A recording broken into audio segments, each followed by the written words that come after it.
রাজনীতি আসলে ফ্লোরেন্তিনো পেরেজের কাছেই শিখতে হবে। একদিকে সে ইলেকশনে জিতে গেল এবং আরেকদিকে বার্সেলোনার টপ সাইনিংটা আসলে বন্ধ করে দিল।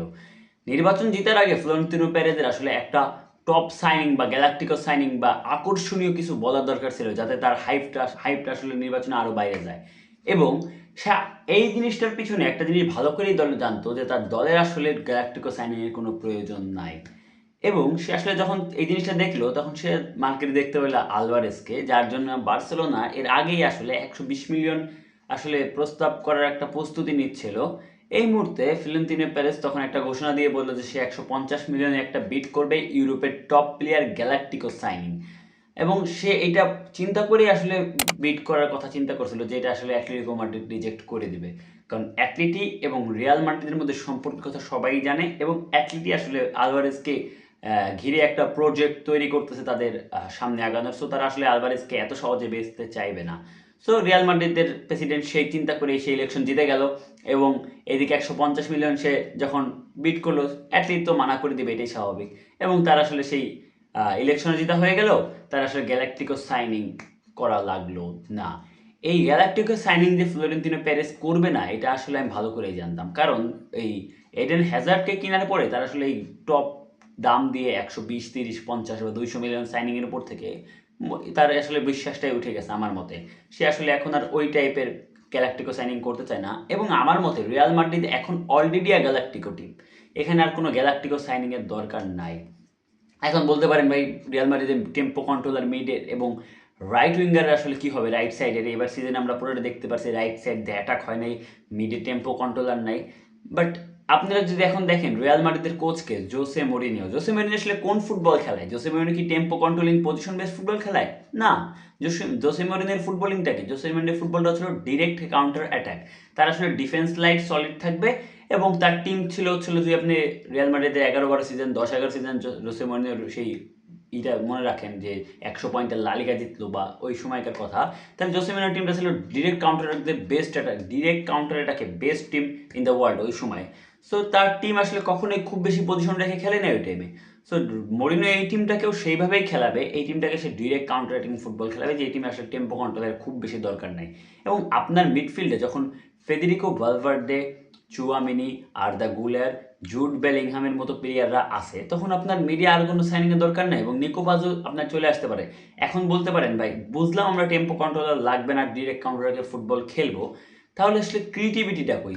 আপনার টিমে যখন আর্দা গুলারের মতো প্লেয়ার আছে, আমার মনে হয় বিশ্বের ওর থেকে বেশি ক্রিয়েটিভ প্লেয়ার এখন আর নাই। He is the best creative player in the world football right now.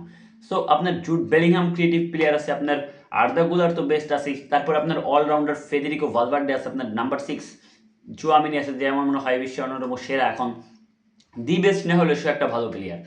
So আপনার আর মিডফিল্ডার সাইনিং এখন তো কোনো প্রয়োজন নাই। এখন যদি আপনি বলেন রাইট সাইডে কি হবে, দেখেন রাইট সাইডে যদি আপনি কথা বলেন, সেখানে আসলে রড্রিগো আছে, সেখানে ব্রাহিম দিয়াজ আছে, এবং এনরিককেও আসলে ফিরে আনা হইতেছে লোন থেকে।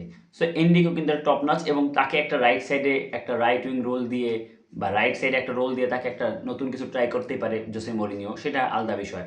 এখন এই রাইট সাইডের সমস্যা আসলে আপনি যদি বলেন যে তাহলে প্রপার রাইট উইঙ্গার চালা বা এটা সমস্যার সমাধান হবে না, কিন্তু এটা না, এইটা সমাধান তখনই হবে আসলে যখন প্লেয়ারগুলোর মধ্যে কম্বিনেশন প্রপার তৈরি করতে পারবে কোচ, এবং তাদের একটা প্রপার ফরমেশনের মধ্যে নিয়ে আসবে। আপনি যদি দেখেন পিএসজির টিমটায় ডেজিরে ডুয়ে কিন্তু কখনো রাইট উইং, কখনো লেফট উইং, কাভারস্কেলিয়া লেফট উইং থেকে রাইট উইং, যদিও সে কম শিফট করে, ডুয়ে কিন্তু রাইট লেফট করতেই থাকে, এবং ডেম্বেলেও সে একই সিএফ থেকে লেফট রাইট করতেই থাকে। সো এতে ফলে তাদের আসলে মার্ক করা কঠিন হয়ে যায় অপোনেন্ট টিমের জন্য, এবং তাদের খেলাটা কিন্তু এমন বেস্ট না যে একজন প্লেয়ার এক জায়গায় খেলবে। সো রিয়াল মাদ্রিদকেও জোসে মরিনিও ঠিক এরকম একটা কিছু করা তৈরি করবে, যাতে রড্রিগো রাইট উইং থেকে লেফট সাইড চলে আসতে পারে, এমবাপ্পে মিডিল থেকে রাইটে যায়, ভিনি মিডিলে আসে, লেফটে আসে, মানে তাদের মধ্যে একটা এমন কম্বিনেশন তৈরি করার চেষ্টা করবে। এবং জুড বেলিংহামকে সেই কার্লো আনচেলত্তি যে 24 সালে ইউসিএল জিতছে ওই রোলটা ট্রাই করতে পারে জোসে মরিনিও, যাতে ডিরেক্ট কাউন্টারের সময় জোসে মরিনিও বক্সে রান, সরি জোসে মরিনিও বলে কেন, মাই মিস্টেক, বেলিংহাম আসলে বক্সে রান মেক করতে পারে বা বক্সে একটা রান দেয়, যেখান থেকে সে ফিনিশিং তার করার ক্ষমতা তো অবশ্যই আছে।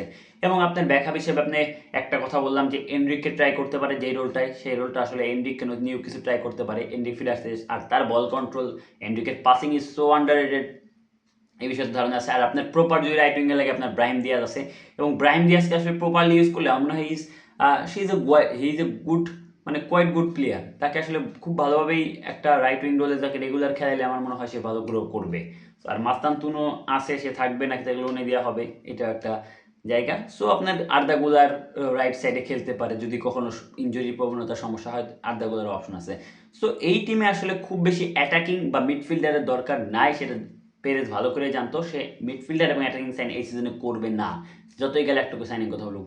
যেখানে আসলে রিয়াল মাদ্রিদ সাইনিং প্রয়োজন ছিল, রাইট ব্যাকে ডামফ্রিজকে সাইনিং করে ফেলছে কারভালের জায়গায়, এবং সেন্টার ব্যাক তাদের আসলে এই সিজনে ভুগছে সেন্টার ব্যাকে, সেখানে আসলে তো সাইন করেই ফেলছে। এখন হচ্ছে হলো আরেকটা সাইন রিয়াল মাদ্রিদ করবে, যেটা আসলে হচ্ছে হলো লেফট ব্যাক এবং সি ব্যাক দুইটা রোল খেলতে পারে এমন কোনো প্লেয়ার, যেখানে গভার্দিওলের কথা হচ্ছে আর একটা হচ্ছে কালাফিওরিকে নিয়ে কথা হচ্ছে। এই দুইটা প্লেয়ারের মধ্যে একটা প্লেয়ার রিয়াল মাদ্রিদ সাইন করবে, কথা মিলিয়ে নিয়ে আমার, এবং আর কোনো সাইন রিয়াল মাদ্রিদ এই সিজনে করবে না। This will be the last signing for Real Madrid, Calafiori or Gvardiol, mark my word. আপনারা আপনাদের মতামত জানাতে পারেন, কেমন আর কি কোনো সাইনিংয়ে বা মিডফিল্ডের জন্য যাবে নাকি রিয়াল মাদ্রিদ, এবং নতুন হলে সাবস্ক্রাইব করতে পারেন, ফলো করতে পারেন। ধন্যবাদ।